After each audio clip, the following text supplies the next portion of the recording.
कल रात तक हम ट्राई कर रहे थे कि हमें कोई क्लैरिटी मिले कि आप वो स्टैंड लेंगे या नहीं लेंगे। तो वही है कि आप जहाँ पे हमसे कम्युनिकेशन गैप करेंगे और जहाँ पे आप कोर्ट में स्टैंड नहीं लेंगे, वो दर्शा रहा है कि आप अंदर से नहीं चाहते हैं जो आपने वादे करे हैं उनको पूरे करने के लिए। सेक्सुअल मोलेस्टेशन, सेक्सुअल असॉल्ट नहीं कर सकते हो, बच्चों के साथ नहीं कर सकते हो, माइनर्स के साथ कर रहे थे पुलिस वाले।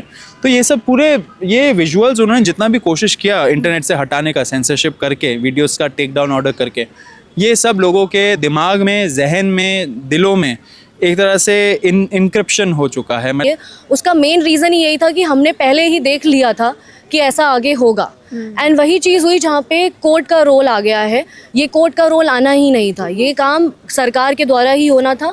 आपके जो मिनिस्टर है किरण रिजिजू, वो तो आपके कमेंट के बाद हर जगह जाके इंटरव्यू दे रहे हैं और सफाई दे रहे हैं कि हमने जेनजी को नहीं बोला, हमने देश के पढ़े लिखे युवाओं को नहीं बोला, हम लोगों ने तो ये गिने चुने 2-3-4 लोगों को बोला। तो फिर कल को तो आप ये भी बोल दोगे कि हमने टैंक नहीं चलाया, हमने ब्लास्ट नहीं कर दिया बच्चों को, तो फिर हम लोग क्या ताली बजाए उस चीज़ के लिए? ये तो ऑब्वियस सी बात है कि आप अपने देश के बच्चों के ऊपर आप गोलियां नहीं चला सकते, आप ऐसा लाठीचार्ज नहीं कर सकते हो कि जिससे उनका सर फट जाए, पैलेट गन नहीं जाए जिससे वो ब्लाइंड हो जाए। नमस्कार, मैं ज्योति यादव और इस वक्त मेरी मौजूदगी सर्वोच्च न्यायालय में है। आप मुख्यतः तस्वीरों में भी देख सकते हैं। सौरभ दास हमारे साथ मौजूद हैं और रत्ना भी। अब दोनों ही किसी परिचय के मोहताज नहीं है, तो फटाक से मुद्दे पर आ जाना चाहेंगे। क्या कहना चाहेंगे सौरभ, आज क्या कुछ हुआ सर्वोच्च न्यायालय में? देखिए, बहुत इम्पॉर्टेंट हियरिंग था आज। सुप्रीम कोर्ट ने अपना मंशा बहुत क्लियर कर दिया था। उन्होंने बोला कि जो FIRs फाइल हुए प्रोटेस्टर्स के खिलाफ, युवाओं के खिलाफ देश भर में, सरकार को उसका एक लिस्ट दे देना चाहिए हमें, एंड हम लोग एक झटके में आर्टिकल 142 पावर यूज़ करके वो सारे FIRs को ख़त्म कर देंगे, मतलब क्वॉश कर देंगे। लेकिन 3 बार बोलने के बावजूद सरकार की तरफ से कोई कमिटमेंट नहीं आया कोर्ट में। ये ऐसा क्यों कर रहा है? क्योंकि सरकार, मुझे लग रहा है, एक साजिश रच रही है युवाओं के खिलाफ, युवाओं के साथ विश्वासघात करना चाहती है, एंड इसलिए ये सब हो रहा है। सरकार ने जो जुलाई 25 को जंतर मंतर के बेसिस में जो एग्रीमेंट किया था, उस एग्रीमेंट में उन्होंने बोला था कि FIRs स्क्वॉश होंगी एंड विड्रॉ होंगी, एंड जो कॉम्पनसेशन है फैमिलीज़ के लिए वो मिलेगी। अभी तक उस पर ज़्यादा मूवमेंट नहीं हुआ, पिछले कुछ दिनों में वो रुक गया है, एंड आज सरकार का रवैया कोर्ट में ये रहा। तो मुझे लगता है कि सरकार देश के युवाओं को फिर से एक बार बहुत बड़ा चीट करने वाली है, विश्वासघात करने वाली है। हम लोग ऐसा होने नहीं देंगे। अगर सरकार अपना मंशा बदले नहीं अगले 1 से 2 दिन में, तो कॉकरोच जनता पार्टी अपना नेशनल वर्किंग कमेटी का एक बड़ा मीटिंग बुलाएगी, एंड उस मीटिंग में डिसाइड करेगी कि कैसे सरकार से जो एग्रीमेंट है उसके तहत गारंटीज निकलवाए। तो आप कह रहे हैं कि आप लोगों के साथ वादा खिलाफी हुआ है? जी, अभी ऐसा लग रहा है, एंड जैसा आज कोर्ट में रवैया था यूनियन गवर्नमेंट के लॉयर तुषार मेहता जी का, उससे तो लग रहा है कि सरकार का मंशा है युवाओं के साथ विश्वासघात करने का। मतलब ऐसा क्या उन्होंने कहा, हम वो जानना चाहेंगे। उन्होंने कुछ कहा ही नहीं, क्योंकि अगर उन्होंने कुछ कहा ही नहीं। उन्होंने जब जजेस बोल रहे थे उनको 3 बार उन्होंने बोला कि आप FIR का लिस्ट दीजिए जो देख के हम लोग सारे FIRs को ख़त्म कर दे, तो सरकार ने हाँ या ना या कुछ नहीं बोला।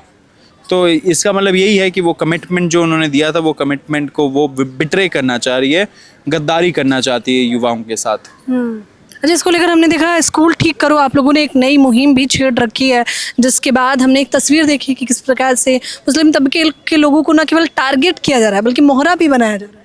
नहीं, मुझे लगता है जो स्कूल ठीक करो कैंपेन है, बहुत ही पॉजिटिव हम लोगों ने कैंपेन चलाया है।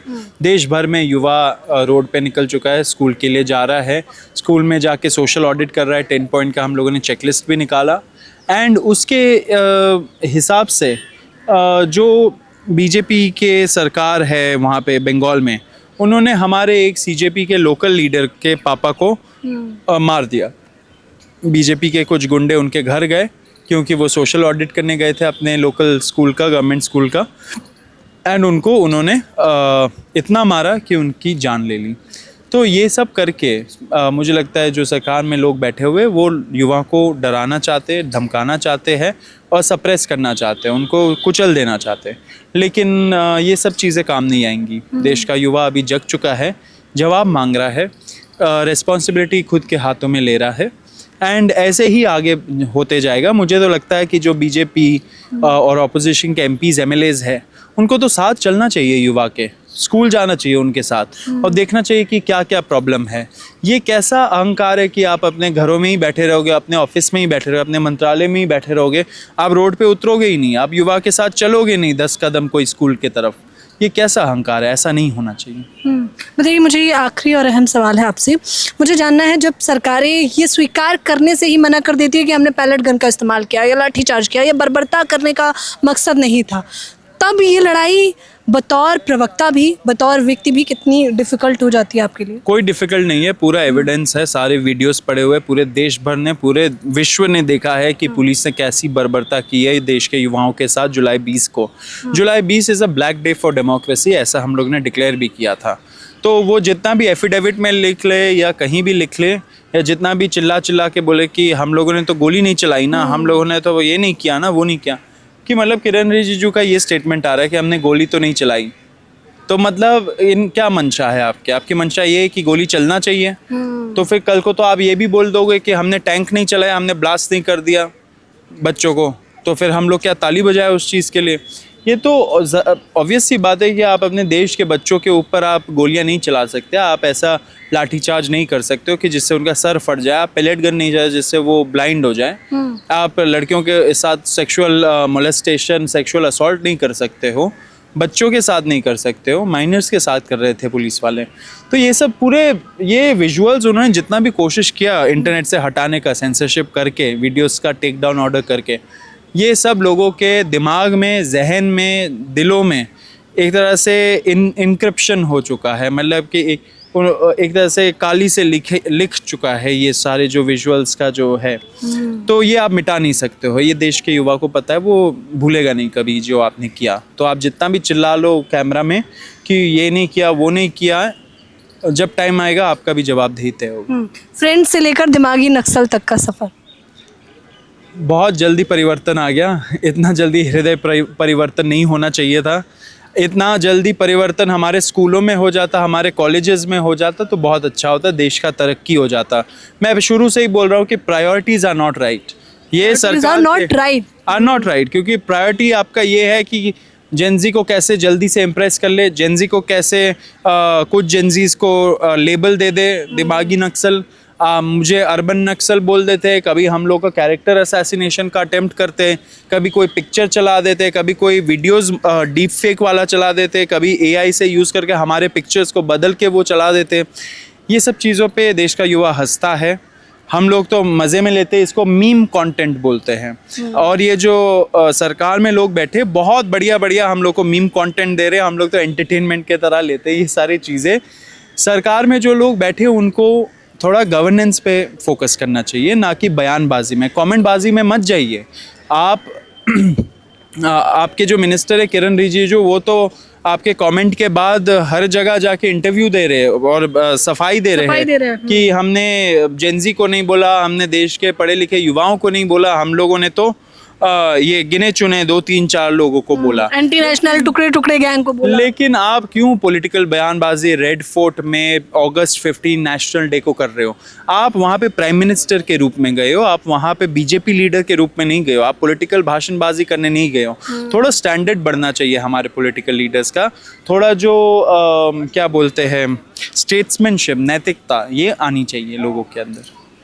थोड़ा स्टैंडर्ड बढ़ना चाहिए, थोड़ी नैतिकता आनी चाहिए। सीजेपी के प्रवक्ता सौरभ दास से हम बात कर रहे थे। अब लीगल टीम की तरफ थोड़ा रुख कर लेते हैं, क्योंकि आज पूरा मसला लीगल का ही था सर्वोच्च न्यायालय में। रत्ना, कैसे देख रही हैं आप? मुझे पहले मुख्यतः उस तस्वीर पर ज़रूर आपने बात करी होगी जो हमने देखी कि महिला के बैक साइड में वो जो डंडा डालने का प्रयास किया जा रहा था, क्या कुछ हुआ आज कोर्ट के अंदर? देखिए, उस पर भी इंटरवेंशन किया है, एक लॉयर जो हैं वो इसके ऊपर भी केस का कर रही हैं। तो कोर्ट ने यही बोला है कि एक बार सारा जो एफआईआर है ये सब आ जाए, उसके बाद ये उस पर हियरिंग वो करेंगे। हमारा ये था कि हम अभी इन सारे एस्पेक्ट पे, जैसे हमने एक साक्षी पोर्टल भी बनाया था, उसमें हम पूरा डेटा जो है जो एविडेंस की तरह यूज़ करा जा सकता है वो हम कर रहे हैं। हमारा मकसद ये है कि जो इन्होंने हमें पहले वादे करे हैं पहले वो करें, वो पूरे, एंड उसके बाद ये सारी जो चीज़ें हैं इस पर भी एक्शन लिया जाएगा। ऑफ कोर्स अभी तक लीगल टीम का एक वेबसाइट बन रही है जहाँ पे सारे जो सीजेपी की मदद करना चाहते हैं वो लॉयर्स वहाँ पे होंगे। तो हमारा ये है कि अभी वो वेबसाइट बनने में टाइम है, लेकिन बहुत सारे लॉयर्स जो हैं वो प्रो बोनो अपने आप आके आगे कर रहे हैं, क्योंकि लॉयर्स लीगल फ्रेटर्निटी में हमने हमेशा देखा है कि जब भी कुछ प्रोटेस्ट होते हैं या कोई ऐसी चीज़ होती है जहाँ पे विमेन के साथ कुछ ऐसी चीज़ करी होती है, तो होते हैं ऐसे बहुत अच्छे लॉयर्स जो आगे आके करते हैं हेल्प। तो अभी वो चल रहा है, हमें क्लैरिटी नहीं आई है अभी कि इस पे कोर्ट क्या करने वाली है, but of course court definitely इस पे भी सुनेगी। अच्छा, आज क्या आश्वासन मिला, क्या कुछ बात कही सर्वोच्च न्यायालय से? अभी भी अगर आपकी उम्मीद बरकरार है और मसला सर्वोच्च न्यायालय में, तो जाहिर तौर पर कोई एक मुख्य वजह होगी जिस पे आप लोगों को लग रहा है कि हाँ आगे लड़ना वाजिब है। देखिए, हमारा ये था कि जब हमने 20 जुलाई को अपनी सारी डिमांड्स रखे थे और जिस टाइम हमें मिनिस्टर्स ने बोला कि आपके डिमांड्स माने जाएंगे, वो एक गारंटी थी जिस पे वो प्रोटेस्ट ख़त्म हुआ था। उस टाइम हमारा जो मकसद था कि हमने बोला हमें किसी भी प्रोटेस्टर पे एफआईआर नहीं चाहिए, कोई भी आगे उन पे कानूनी कार्रवाई नहीं होनी चाहिए। उसका मेन रीज़न ही यही था कि हमने पहले ही देख लिया था कि ऐसा आगे होगा। एंड वही चीज़ हुई जहाँ पे कोर्ट का रोल आ गया है। ये कोर्ट का रोल आना ही नहीं था, ये काम सरकार के द्वारा ही होना था, जबकि कोर्ट की तरफ से सरकार के लिए एक ऑप्शन आ चुका है कि आप 142 के तहत एक अपील करके हमसे सारे एफआईआर साथ में क्वॉश करवा सकते हैं। तो आज हम वही जानना चाहते हैं कि जो हमसे बातचीत चल रही है, जिसमें हमसे बोला जा रहा था कि हम आपके साथ ही हैं, हमने जो आपको वादे दिए हैं हम वही करेंगे, तो आज वो स्टैंड कोर्ट में क्यों नहीं लिया गया? इससे यही दर्शा रहा है कि आप डिले करना चाह रहे हैं प्रोसेस को। जो हमारी मीटिंग्स भी होती है जो हर 2-3-4 दिन पे और कोर्ट की हियरिंग के पहले भी होती है, वो नहीं हुई। कल रात तक हम ट्राई कर रहे थे कि हमें कोई क्लैरिटी मिले कि आप वो स्टैंड लेंगे या नहीं लेंगे। तो वही है कि आप जहाँ पे हमसे कम्युनिकेशन गैप करेंगे और जहाँ पे आप कोर्ट में स्टैंड नहीं लेंगे, वो दर्शा रहा है कि आप अंदर से नहीं चाहते हैं जो आपने वादे करे हैं उनको पूरे करने के लिए। तो वादा खिलाफी की लड़ाई अब आप लोग कैसे लड़ने वाले हैं? देखिए, हम आज सुप्रीम कोर्ट ने बहुत होपफुल दिया है ऐसे कि वो चाहते हैं कि कोई भी प्रोटेस्टर जो है उसके अगेंस्ट एक्शन ना हो, एंड पूरा टेक्निकल उसमें नहीं जाना है, लेकिन पहले इस पे काम करना है। सुप्रीम कोर्ट ने खुद बोला कि आप एफआईआर की कॉपी क्यों नहीं प्रोवाइड कर रहे हैं, तो हमने यही बोला कि हमें आप सारे स्टेट्स की एफआईआर दीजिए, हम उसमें आपकी मदद करेंगे उसको सेग्रीगेट करने के लिए कि कैसे कितनों को रखना है कितनों को नहीं रखना है, कौन आपके क्रिमिनल पास्ट वाले हैं, सारी चीज़ें। तो जब सरकार ये चीज़ें नहीं करेगी, हमें भी नहीं बता रही है कि किन के ऊपर एफआईआर हैं, रैंडम आपने दिल्ली में इतने एफआईआर हैं जिसमें 5000 कुछ अननेम लोगों के अगेंस्ट है, तो ऐसे जब आप रैंडम लोगों के अगेंस्ट एफआईआर करे हुए हैं तो ये तो दर्शा रहा है कि आप अननेम लोगों के लिए जब कर दे रहे हैं और फिर आप उसमें कह रहे हैं कि आपके पास लिस्ट भी है क्रिमिनल हिस्ट्री वाली, तो वो नाम एफआईआर में क्यों नहीं है? तो आप जिस तरह से हर प्रोटेस्टर के पीछे पड़ेंगे वो हमें पता था कि आप ऐसा करेंगे, एंड वही ख़त्म करने के लिए हमने वो वादे मांगे थे और उनको पूरा करने के लिए बोला था। तो सरकार से हम चाहेंगे कि वो जो चीज़ें उन्होंने बोली, आज सुप्रीम कोर्ट ने बोला कि आप एफआईआर प्रोवाइड कराइए इनको, एंड हमें लग रहा था कि सुप्रीम कोर्ट फेवर में है शायद प्रोटेस्टर्स के, वो नहीं चाहते कि आगे कुछ ऐसा हो, तो होपफुली कुछ अच्छा ऑर्डर आएगा। तमाम दर्शक जो आपको देख रहे हैं इस वक्त, उनसे क्या कहेंगे रत्ना? देखिए, मुझे ये लग रहा है कि जो जुलाई 20 के बाद से जो ये पूरा कॉकरोच जनता पार्टी का प्रोटेस्ट था, उससे ना एक फियर जो है लोगों का वो कहीं ना कहीं जा चुका है।